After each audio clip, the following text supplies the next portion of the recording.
श्रीमद् भागवत के अष्टम स्कंद में ये लीला है। भगवान ने मोहिनी अवतार धारण किया और देवताओं को अमृत पिलाया, असुरों को नहीं पिलाया। अमृत पीकर देवता शक्तिशाली हुए, असुरों के साथ युद्ध किए और इतना अमृत का प्रभाव था, देवता इतने बलवान बने कि सारे देवताओं ने मिलकर असुरों को मार दिया, असुरों को काट दिया, मार दिया। और क्योंकि प्रॉब्लम ये थी कि असुरों के गुरु शुक्राचार्य घर पर नहीं थे, देवता चले गए। जब शुक्राचार्य आए तो देखा कि सारे असुर, हमारे चेले मर गए। शुक्राचार्य मृत संजीवनी विद्या जानते थे, मृत संजीवनी विद्या के द्वारा असुरों को जीवित कर दिया। और उन दिनों असुरों के राजा हुआ करते थे बलि महाराज। बलि का इंट्रोडक्शन दे दूं, कश्यप जी के पुत्र हुए हिरण्यकशिपु, हिरण्यकशिपु का बेटा हुआ प्रहलाद, प्रहलाद के पुत्र हुए विरोचन और विरोचन के पुत्र हुए बलि। असुर कुल में हुए, लेकिन बहुत बड़े वंश में इसका जन्म हुआ, कश्यप जी के वंश में या प्रहलाद महाराज के वंश में इनका जन्म हुआ।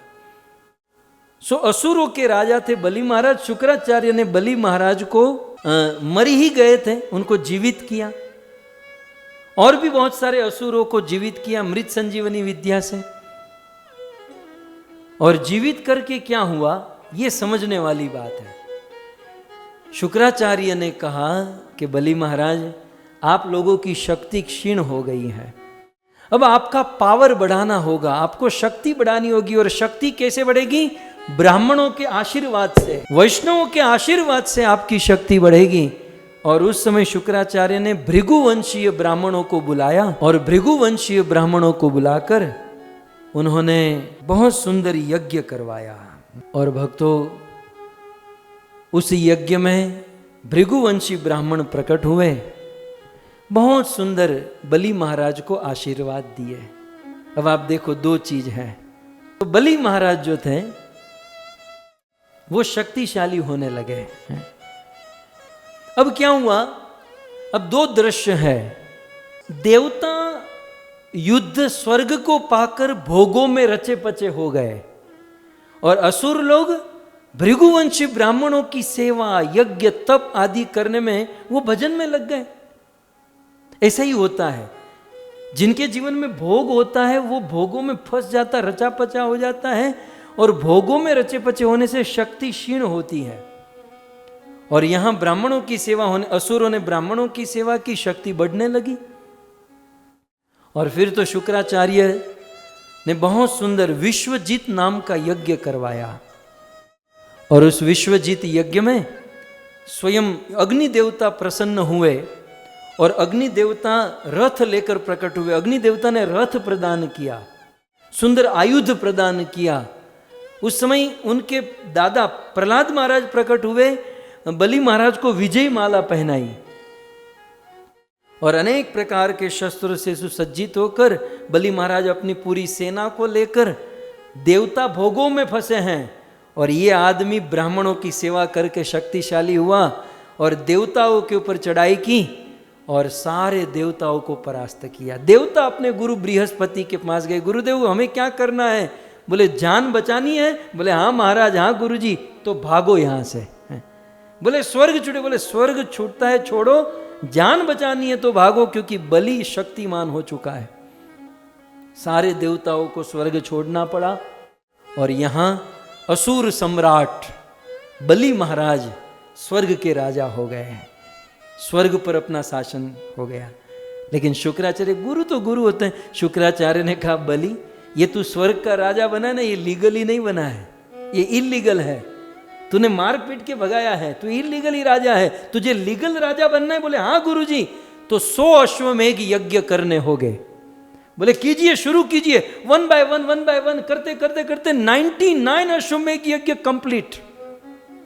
99 अश्वमेघ यज्ञ कर चुके। अब तो लीगल राजा बनने वाले थे स्वर्ग के। अब तो इंद्र के क्या कहेंगे, उनके बाप की भी ताकत नहीं होती कि बलि महाराज को स्वर्ग से हटा सके।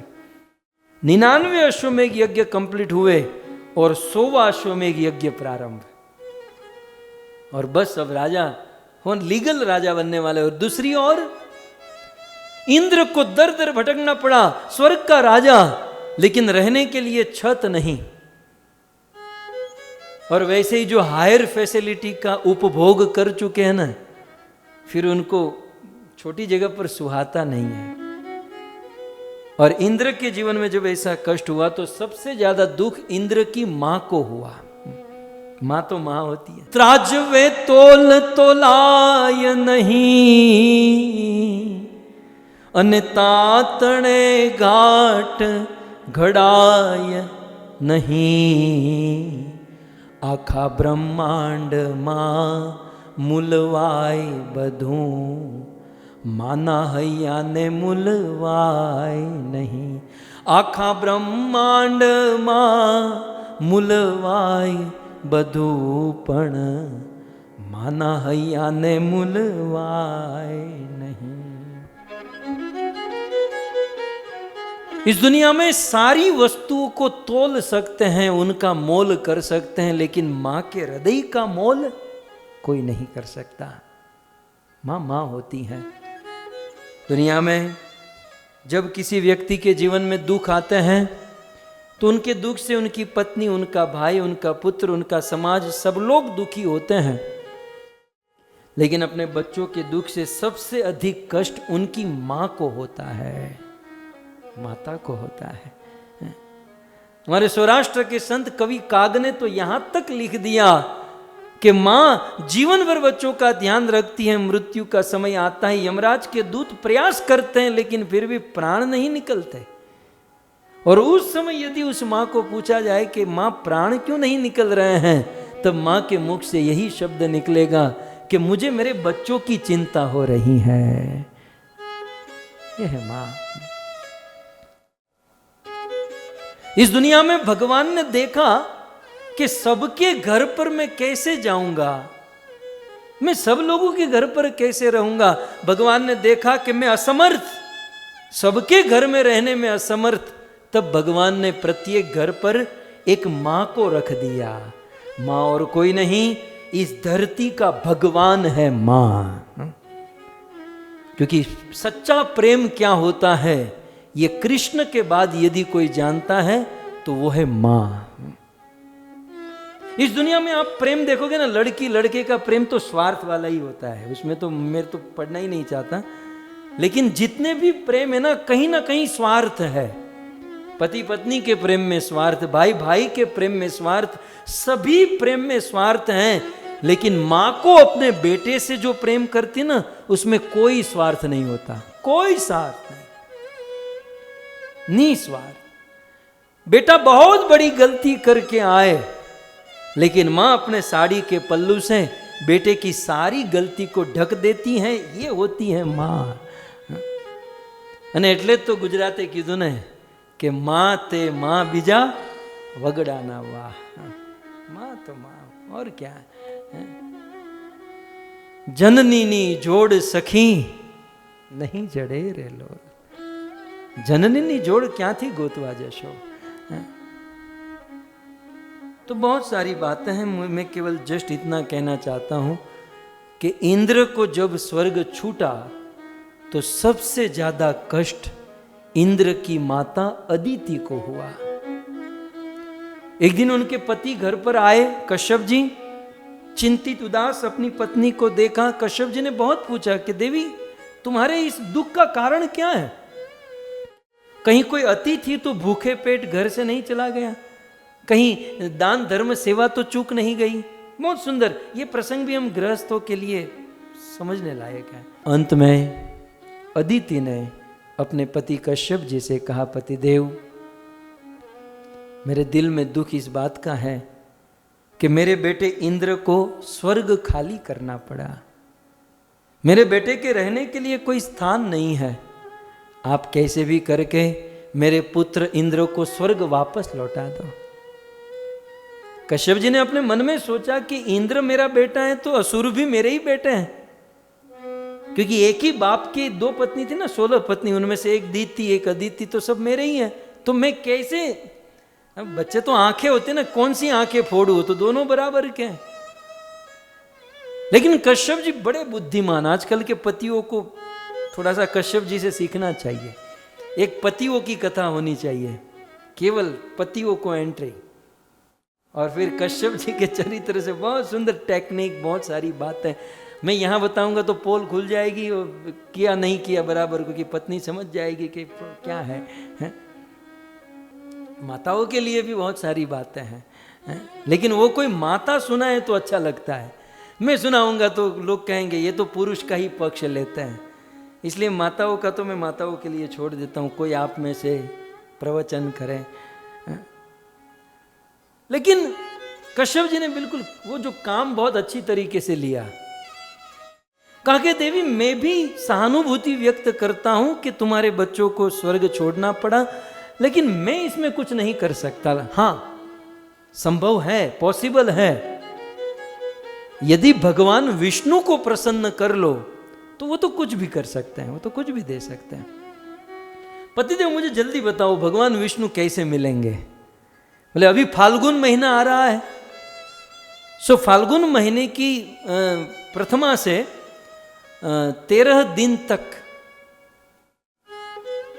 ये पयो व्रत का पालन करो। बहुत सुंदर भागवत में ये व्रत है। 2 व्रत फेमस हैं, पुंसवसन व्रत और पयो व्रत। कश्यप जी की दोनों पत्नी ने ये व्रत किए थे। तो पयो व्रत का पालन करो और 12 दिन तक केवल गाय का, देसी गाय का शुद्ध दूध पीकर ही ये व्रत रहना है। रोज भगवान का अभिषेक करना है, रोज यज्ञ करना है, रोज 2 ब्राह्मण को भोजन करवाना है। प्रथम दिन सूअर के खूर से खुदी हुई मट्टी से स्नान करना है। दिन भर भगवान का भजन पूजा आदि करना है। ये पूरा व्रत कश्यप जी ने निरूपण किया। आज भी यदि कोई ये व्रत रहता ना, उनकी सारी मनोकामना पूर्ण होती है, क्योंकि ये भक्तिमय व्रत है। भक्ति ही है, लेकिन थोड़ी अधिक मात्रा में भक्ति और तपस्या का निरूपण। कश्यप जी ने जैसे कहा, मां तो दुखी थी, अपने बेटे के लिए 12 दिन तक बिना कुछ खाए पिए व्रत रही, और 13वें दिन भगवान विष्णु प्रकट हुए।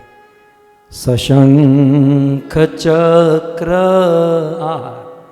सकिरीट कुंडलम सपीत वस्त्र सरसीरुहे क्षणम सहार वक्ष स्थल कौस्तु श्रिय नमामि विष्णु शिरसा चतुर्भुजम। माता अदिति के सामने भगवान विष्णु प्रकट हुए, और भगवान विष्णु ने दर्शन दिया। कहा, मां बताइए, मैं प्रसन्न हूं, आपको क्या चाहिए? माता ने कहा, वो बलि से स्वर्ग ले लो और मेरे बेटों को दे दो। भगवान ने कहा, मां मैं उनसे न युद्ध कर सकता हूं, न हरा सकता हूं। क्यों?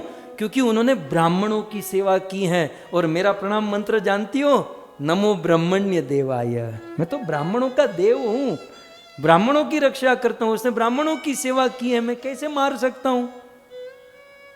तो ये तो इम्पॉसिबल है।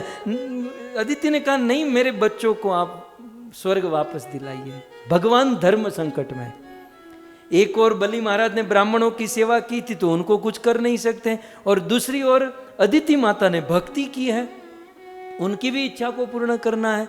तब भगवान ने एक रास्ता निकाला कि बलि को मार नहीं सकता, तुमको ना कह नहीं सकता, तो एक काम की करो, मैं आपका बेटा बनकर जन्म लूंगा और 5 साल का बेटे के रूप में बलि के पास जाऊंगा, उनसे भिक्षा मांगूंगा, वो स्वर्ग भिक्षा में लेकर इंद्र को प्रदान कर दूंगा।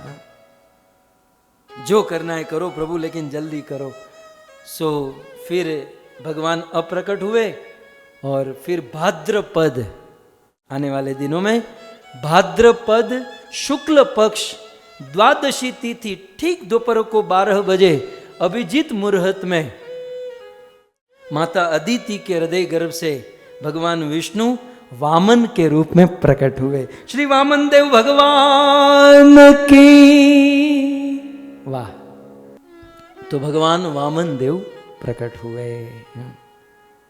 सो प्रकट होकर कहते हैं कि जब भगवान प्रकट हुए तो सीधे 5 साल के थे, सीधे एक ही, वो पहले डे 1 में ही 5 साल के हो गए, क्योंकि साधारण बालक तो थे नहीं और बहुत हाइट में छोटे थे, बौना शरीर था। भगवान प्रकट हुए हैं, देवताओं को पता चला। सूर्य देव, सबसे पहले सूर्य देवता आए और सूर्य देवता ने गायत्री मंत्र का उपदेश किया। याद रखिएगा, प्रश्न पूछूंगा, नहीं जवाब दिया तो आउट। तो सूर्य देवता ने गायत्री मंत्र का उपदेश दिया। बृहस्पति प्रकट हुए, बृहस्पति ने भगवान वामन को, छोटे से उस बालक को यज्ञोपवीत जनोई पहनाई। पिता कश्यप जी ने मेखला प्रदान की। पृथ्वी माता ने काले रंग का कृष्ण मृग चर्म धारण कराया। वन के स्वामी चंद्रमा ने भगवान वामन को दंड, साधु है ना, ब्रह्मचारी, दंड प्रदान किया। माता अदिति ने भगवान वामन को उत्तरीय वस्त्र और कौपिन पहनाया। देवताओं ने भगवान वामन को छत्र प्रदान किया, छाता। ब्रह्मा जी ने भगवान वामन को कमंडल प्रदान किया। कुबेर जी ने भगवान छोटे से बालक वामन को भिक्षा पात्र दिया और जगत माता श्री अन्नपूर्णा देवी ने भगवान वामन को प्रथम भिक्षा प्रदान की। अब ये सब चल रहा था, जन्म फेस्टिवल, बर्थडे सेलिब्रेशन चल रहा था। तब तक तो कोई आदमी आया और भगवान वामन के कान में कहता है कि बलि महाराज का 100वां अश्वमेघ कंप्लीट होने को आया है और यदि कंप्लीट हो जाएगा तो फिर उनसे स्वर्ग कभी वापस नहीं मिल सकता है। तब भगवान ने माता पिता से कहा, वो तो जानते ही थे क्यों आए, मुझे जाना होगा, मुझे जाना होगा। तब वहां पर लोग पूछने लगे कि भाई तुमको कहाँ जाना है, क्यों जाना है, कैसे जाना है। तब भगवान वामन कहते हैं, विष्णु वामन थई चालिया रे हो, हे विष्णु वामन थई चालिया रे, मटाड़वा बीजो इंद्र मारा वाला, मटाड़वा बीजो इंद्र मारा वाला, विष्णु वामन तई चालिया रे। कोरस भी है, विष्णु वामन तई चालिया रे,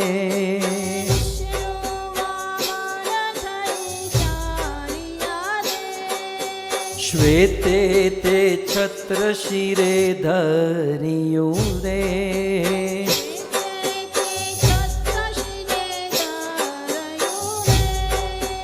कर्मा कमंडल सार मारा वाला, कर्मा कमंडल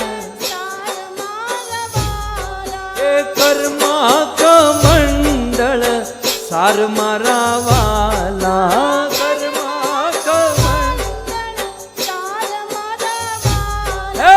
विष्णु वामन तई चालिया रे,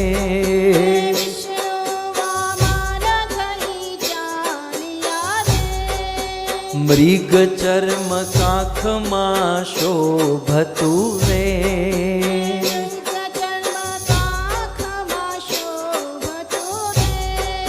त्रिपुंड बाल विशाल मारा वाला,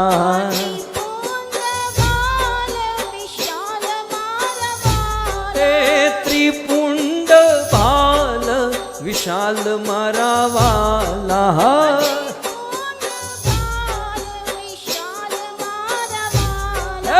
विष्णु वामन तई चालिया रे,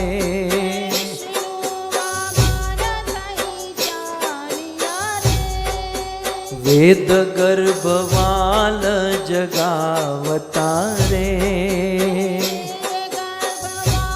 हो એને યજ્ઞોપવીત ના દાન મારા વાલા,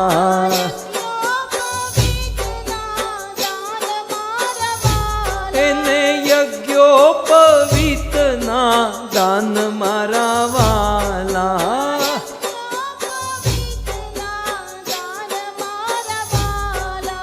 વિષ્ણુ વામન થઈ ચાલ્યા રે,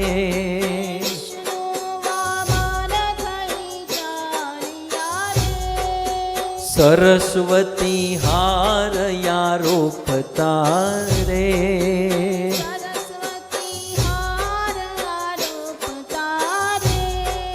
સરસ્વતી હારયા રોપતા રે,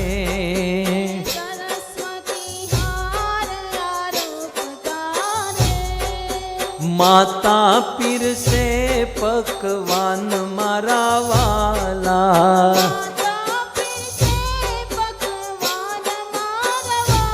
એને માતા પીરસે પકવાન મારા વાલા,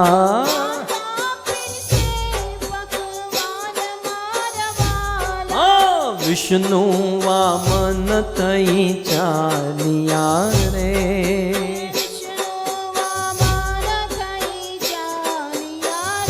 એ વામન કરુણા સિંધુ ક્યાં ચાલ્યા રે,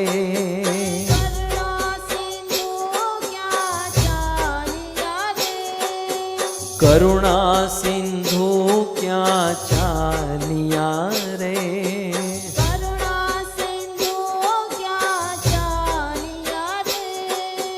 અધૂરી છે યમ આશ મારા વાલા,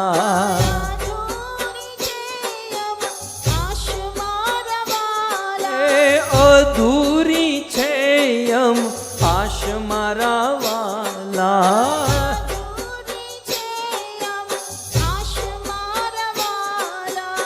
ભૃગુ કચ્છમાં હું જાવ છું રે,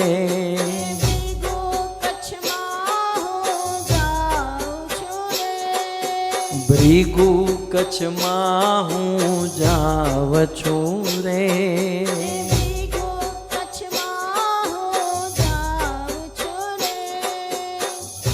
देखिए भगवान वामन को पूछा गया कि आप कहाँ जा रहे हो, तो कहते हैं भृगु कच्छ में हूँ जाऊँ छू।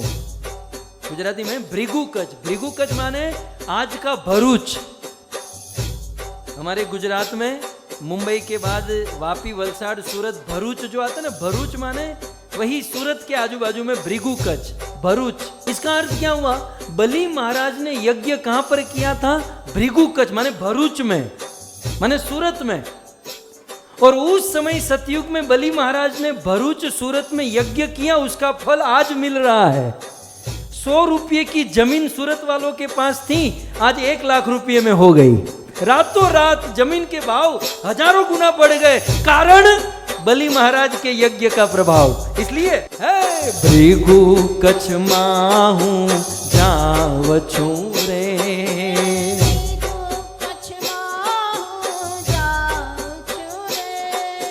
भृगु कच्छ माहू जाव छू रे,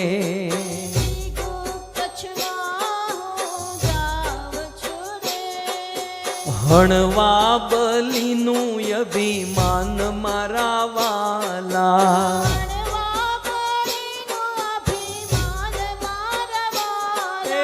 हणवा बलिनु अभिमान मारा वाला।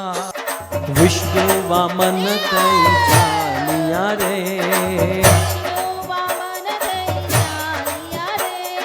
विष्णु वामन तई चालिया रे, हो हे मटाड़वा बीजो इंद्र मारा वाला, ते छत्र शिरे धरियु रे, मृग चर्म काख मां शोभतु रे।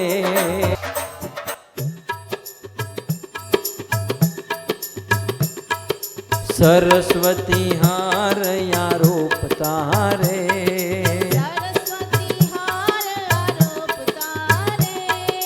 करुणा सिंधु क्या चालिया रे,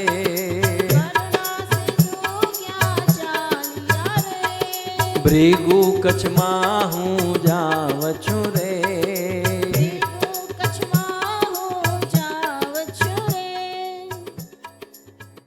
तो इस प्रकार से बलि महाराज के द्वार पर भगवान वामन देव पहुंचे हैं और भगवान वामन देव के स्वरूप को देखकर बलि महाराज गदगद हो गए, बड़े प्रसन्न हुए। अपना यज्ञ चल रहा था, उस यज्ञ को छोड़कर त्याग कर बलि महाराज भगवान वामन के पास आए, प्रणाम किए। बहुत सुंदर भागवत के वचन है। भगवान वामन को सुंदर आसन पर बिठाया। बलि महाराज निवेदन करते हैं कि आज मैं धन्य हो गया, आज मेरे पितृ धन्य हो गए। कई वर्षों से यज्ञ कर रहा था, लेकिन मन में एक संकोच था कि कहीं मेरा ये यज्ञ निष्फल तो नहीं। लेकिन यज्ञ के दौरान आप जैसे संत महात्मा मेरे घर के द्वार पर आए, मैं धन्य हो गया। बोलो महाराज, आप आए ही हो तो मुझे सेवा का अवसर प्रदान करो। धन्य है बलि, बलि बलि है भक्तों, मुझे सेवा का अवसर। भगवान वामन ने अभी तो एक शब्द भी नहीं बोले हैं, ध्यान से।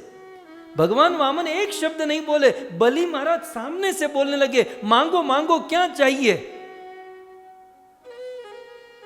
बहुत सुंदर स्वभाव। जननी जन तो भक्त जन का दाता का सूर, नहीं तो रह जे वांजणी मत गुमाविश नूर। हे मां, यदि तुझे पैदा ही करना है तो किसी भक्त, किसी शूरवीर या किसी दानी को जन्म दे, नहीं तो जन्म न दे, वही अच्छा है। ये दातारी जो है ना, बहुत बड़ा गुण है। और मैं बहुत सौभाग्यशाली हूं, मेरे सामने जितने भी भक्त बैठे ना, सब बलि महाराज है, सब दाता है, सब बलि महाराज है। कुछ लोग कहते हैं कोई डोनेशन नहीं देता है, दान नहीं करता है। अपनी लायकात बनाओ, अपनी योग्यता बनाओ।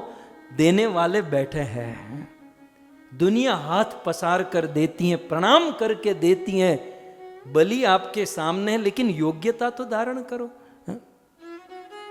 मैं वास्तव में देखो ना, मैं इनमें से कई, ये हमारी कुसुमिका माता जी, प्रभु जी आपकी कुछ सेवा कुछ है। मैं कहता हूं कि आप गौशाला में सेवा कर रहे हैं सब, नहीं प्रभु आपकी सेवा हम करना चाहते हैं। कुछ मधुसूदन प्रभु, बलदेव प्रभु, ये सब क्या बलि, मैंने कभी मांगा ही नहीं, कभी किसी को कुछ बोला ही नहीं, कहा ही नहीं। लेकिन बलि महाराज की तरह सामने से हम क्या सेवा करें, हम क्या सेवा करें। क्या क्या क्या जमाना है, क्या जीवन है। मैं सोचता हूं मैं कलयुग में हूं कि सतयुग में हूं। धन्य हो आप, धन्य हो। मैं तो यही कहूंगा, आपके माता पिता धन्य है, आपके पूर्वज धन्य है कि आपके हृदय में ये दातारी है। ये बाहर से नहीं आती। कुछ लोग कहते हैं ना, बाहर से इंजेक्शन मार के कुछ नहीं आता, आप मर जाओ, टूट जाओ, जो नहीं देने वाला हो तो नहीं देने वाला। लेकिन ये अंदर से होता है, ये पूर्वजों के पुण्य और उनका संस्कार होता है। तो मैं मांगता नहीं हूं, ये अलग बात है,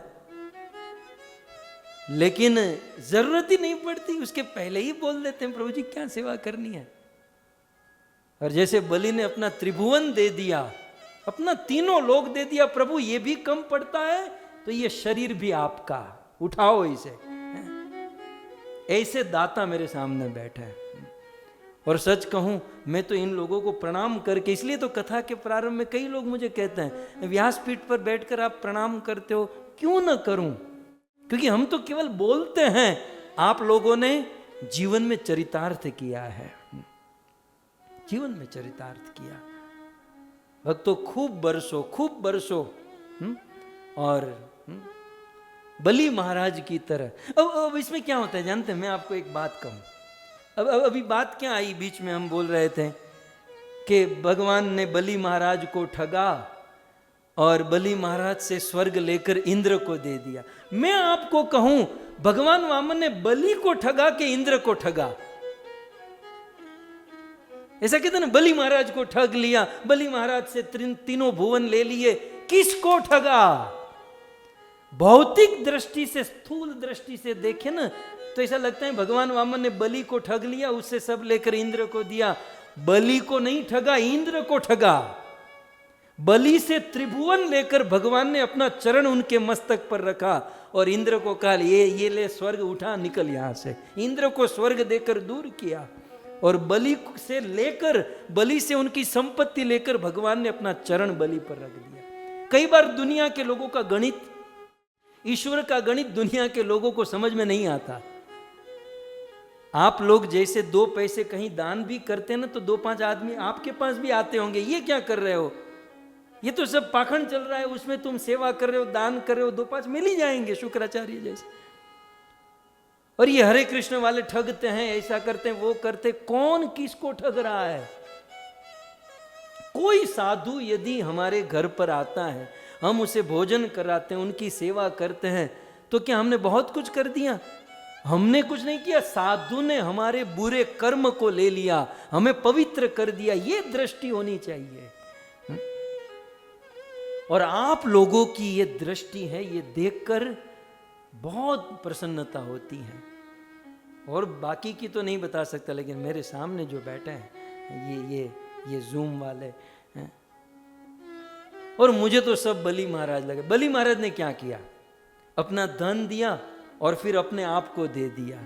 भक्तों, 2-2 साल से रोज 3-3 घंटा आप अपने आप को दे रहे हो। बलि से कम है ये, बलि महाराज से कम है।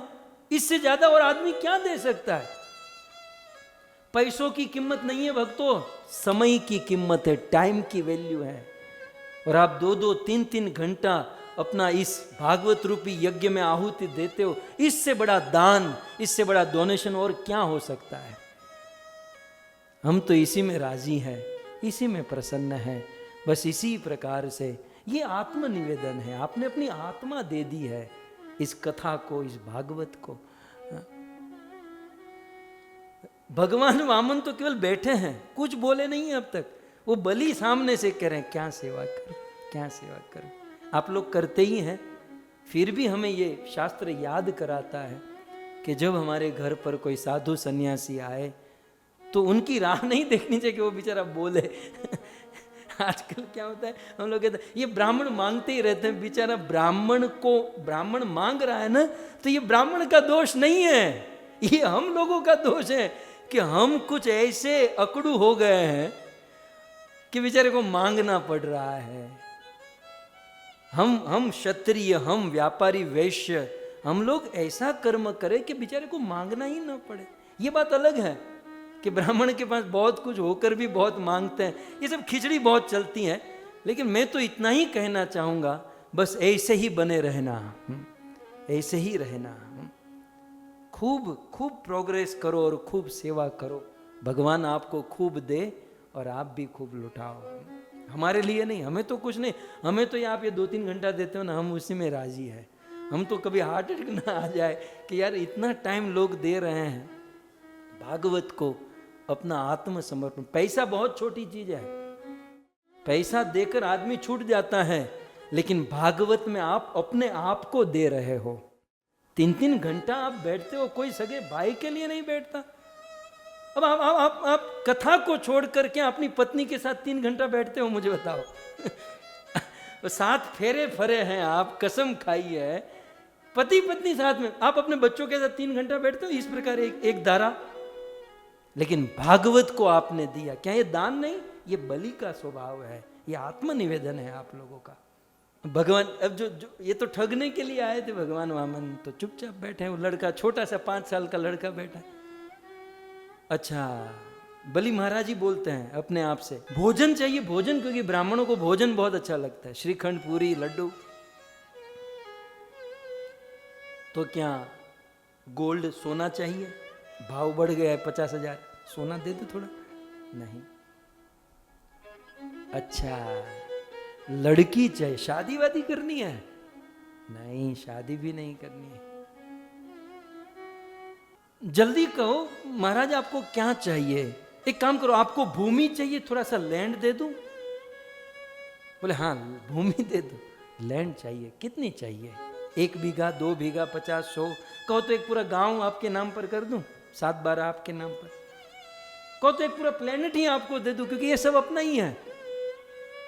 मुझे 3 पग भूमि चाहिए। लो, 3 पग भूमि। दिखने में छोटे हो, तुम्हारी सोच भी बहुत छोटी है। भगवान मन में सोच रहे छोटा कौन छोटी कौन हो, तो बाद में अभी 2 मिनट के बाद पता चलेगा। तुमको 3 पग से होगा क्या? भगवान वामन ने कहा हम संतोषी ब्राह्मण है।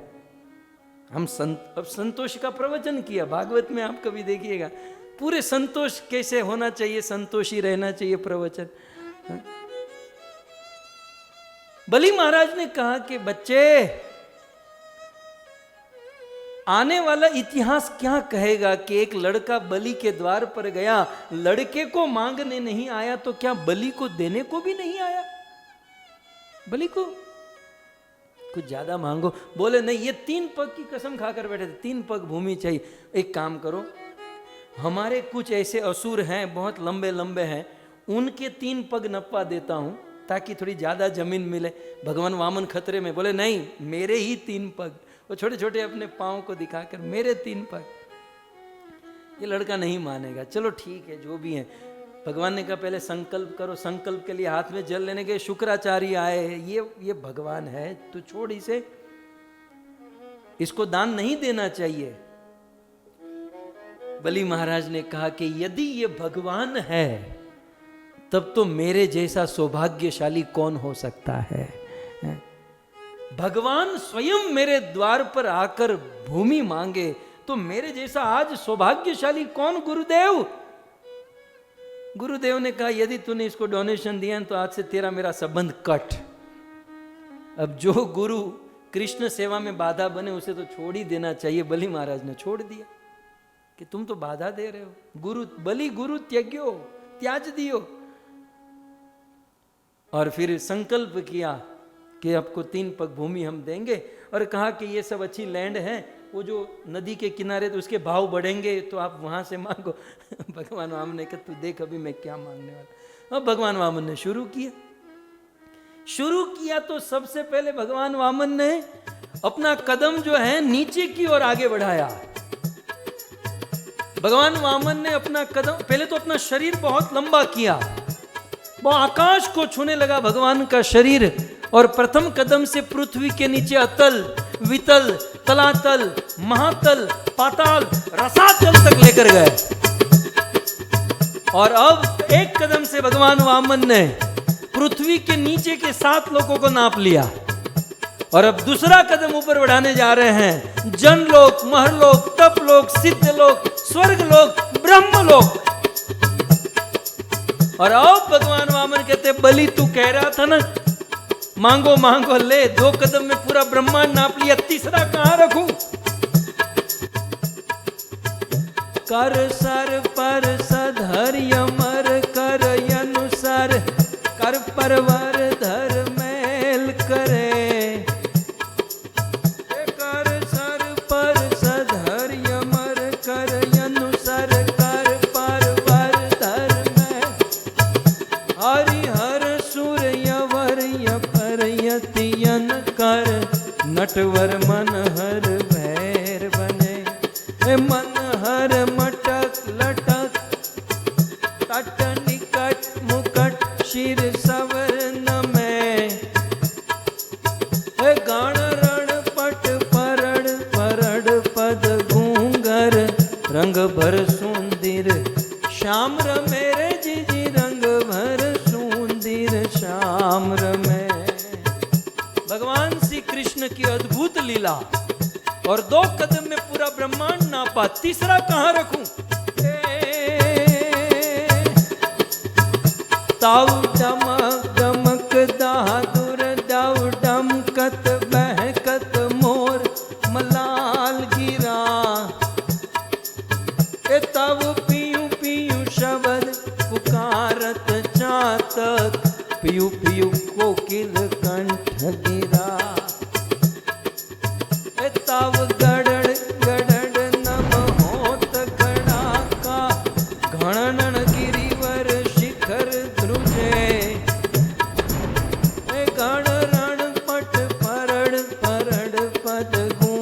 भर रंग भर सुंदर, श्याम रमे रे जीजी रंग भर सुंदर, श्याम रमे रे जीजी रंग भर सुंदर, श्याम रमे। तीसरा कदम कहां रखूं? तब बलि महाराज ने बहुत सुंदर कहा कि प्रभु चिंता मत कीजिए, प्रभु आपने केवल मेरी संपत्ति को नापा है। मुझे ये बताइए, आप पहले ये बताइए, दान बड़ा होता है कि दानी बड़ा होता है? दान बड़ा कि दानी बड़ा? भगवान ने कहा ऑब्वियसली दान से बड़ा दानी होता है, क्योंकि दानी ही दान करता है। तो बलि महाराज कहते हैं प्रभु आपने मेरे दान को नापा, दानी अभी बाकी है। और भगवत गीता में आपने ही कहा क्षेत्र क्षेत्रज्ञ, ये शरीर भी एक क्षेत्र है। तो आपने मेरे क्षेत्र को नापा, मैं अभी बाकी हूं प्रभु, आप अपना तीसरा कदम मेरे मस्तक पर रख दीजिए। और भगवान ने तीसरा कदम बढ़ाया और बलि महाराज के मस्तक के ऊपर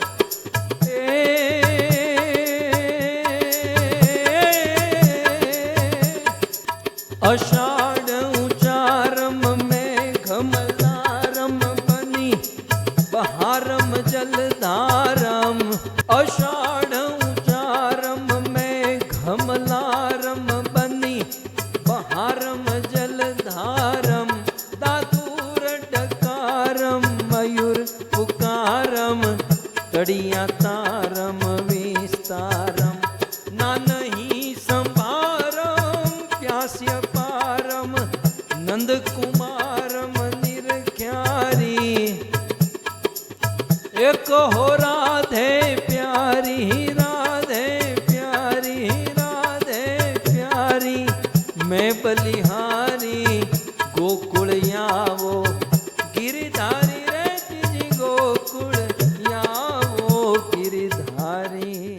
इस प्रकार भगवान विष्णु ने, भगवान श्री वामन देव ने अपना तीसरा कदम बलि महाराज के मस्तक पर रख दिया। और मस्तक पर ही नहीं रखा, बलि महाराज को बांध दिया, स्वर्ग लेकर इंद्र को दे दिया। कभी कभी कोई आदमी दान करता है ना, कभी कभी आप लोग तो सब ठीक है, लेकिन उस आदमी की पत्नी को अच्छा नहीं लगता, बस लुटाते ही रहते हो लुटाते ही रहते हो, कभी मेरे लिए न साड़ी लेकर आए न कोई गहना लेकर आए। लेकिन यहां पर ऐसा नहीं, बलि महाराज की पत्नी विंध्यावली आई और विंध्यावली भगवान से कहती है प्रभु धन्य है, मेरे पति ने क्या पुण्य किए होंगे कि आज आपने अपना कदम मेरे पति के मस्तक पर रखा और थोड़ा बहुत जो अभिमान था वो अभिमान भी उसे नागपाश में बांधकर मुक्त कर दिया। भगवान बलि से कहते हैं बलि तुम चिंता मत करो, तुम सूतल लोक के राजा बनो और मैं तुम्हारा द्वारपाल बनूंगा, तुम रोज मेरा दर्शन करोगे और तुम राज करोगे। वास्तव में इस कथा के सार में मैं इतना ही कहना चाहता हूं कि हम ऐसा मानते हैं कि भगवान ने बलि महाराज को ठगा और इंद्र को स्वर्ग दिया, लेकिन ऐसा नहीं है। भगवान ने इंद्र को ठगा और बलि को अपना बना लिया। इसका अर्थ है कि भगवान जिससे सेवा लेते हैं उसको अपना बना लेते हैं, अपना चरण प्रदान कर देते हैं। हरे कृष्णा कृष्णा कृष्णा हरे हरे।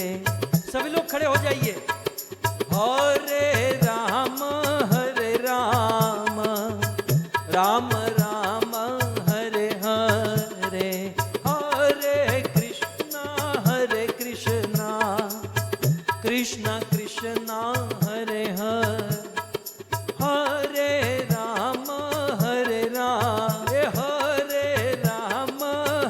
राम राम राम हरे हरे, हरे कृष्णा